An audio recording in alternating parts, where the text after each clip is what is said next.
નમસ્કાર સરકારી કર્મચારી મિત્રો, સ્વાગત છે તમારું આપણી આ યુટ્યુબ ચેનલમાં જેનું નામ છે ગુજરાતી જીકેની જમાવટ।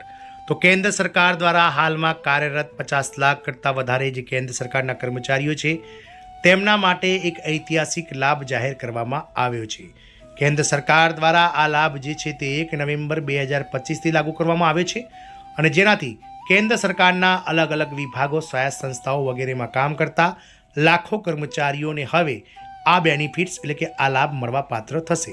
જાણીશું આજના વિડીયોમાં વિગતવાર કે કેન્દ્ર સરકારે ગતરોજ મળેલી કેબિનેટ બેઠકમાં કેન્દ્ર સરકારના 50 લાખ કરતાં વધારે કર્મચારીઓ માટે કયો લાભ જાહેર કર્યો છે અને તેનાથી કર્મચારીઓને શું ફાયદો મળશે તેને લઈ અને આજના વિડીયોમાં આપણે વિગતવાર ચર્ચા કરીશું। તો વિડીયોના અંત સુધી આ બન્યા રહો।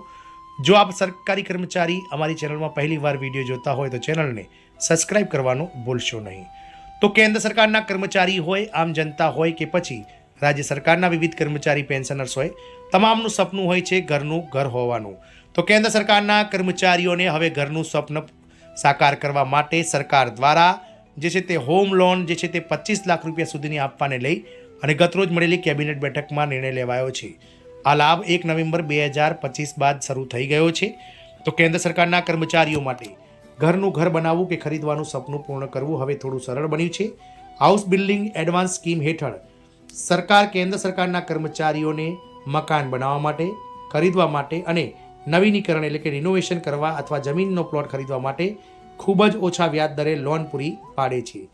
હાઉસ બિલ્ડિંગ એડવાન્સ સ્કીમ એટલે કે HBA અંતર્ગત 25 લાખ રૂપિયા સુધીની રકમ મળવાપાત્ર થાય છે। દરેક વ્યક્તિ ઘર ધરાવવાનું સપનું જુએ છે। કેન્દ્ર સરકારના કર્મચારીઓ માટે હવે ઘર બનાવવું કે ખરીદવાનું સપનું પૂરું કરવું થોડું સરળ છે। કેન્દ્ર સરકારની હાઉસ બિલ્ડિંગ એડવાન્સ યોજના હેઠળ કર્મચારીઓ ખૂબ જ ઓછા વ્યાજ દરે હોમ લોન મેળવી શકે છે। ચાલો આ યોજના વિશે વધુ જાણીએ। તો યોજના વિશે જાણકારી માટે વાત કરીએ તો HBA એટલે કે હાઉસ બિલ્ડિંગ એડવાન્સ યોજના સરકાર કેન્દ્ર સરકારના કર્મચારીઓને ઘર બનાવવા માટે, ખરીદવા માટે, નવીનીકરણ એટલે કે રિનોવેશન કરવા અથવા ઘર માટે પ્લોટ ખરીદવા માટે ખૂબ જ ઓછા વ્યાજ દરે લોન પૂરી પાડે છે। આ યોજના કર્મચારીઓને તેમના ભવિષ્યને સુરક્ષિત કરવામાં અને તેમના રહેઠાણની જરૂરિયાતો પૂરી કરવામાં મદદ કરે છે। સરકારે મહત્તમ લોન મર્યાદા વધારીને આ યોજનાને વધુ અસરકારક બનાવી છે। કેન્દ્ર સરકારે હવે કર્મચારીઓને હાઉસ બિલ્ડિંગ જે કહી શકાય એડવાન્સ તરીકે HBA તરીકે તેમના મૂળ પગાર વત્તા મોંઘવારી એટલે કે DAના 34 ગણા સુધી અથવા તો રૂપિયા 25 લાખ સુધીની મહત્તમ રકમ મેળવી શકે છે। જો કોઈ કર્મચારી તેમનું ઘરનું વિસ્તરણ અથવા નવીનીકરણ એટલે કે રિનોવેશન કરવા માંગે છે તો આ હેતુ માટે નિર્ધારિત મર્યાદામાં એડવાન્સ પણ આપવામાં આવે છે। સરકાર કર્મચારીઓને HBA પર બજાર દરો કરતાં નોંધપાત્ર રીતે ઓછા વ્યાજ દરે આપે છે। આ વ્યાજ પર સામાન્ય રીતે 6 થી 7.5% સુધી વ્યાજ દર હોય છે, જ્યારે ખાનગી બેંકોમાં હોમ લોનના દર ઘણા વધારે હોય છે।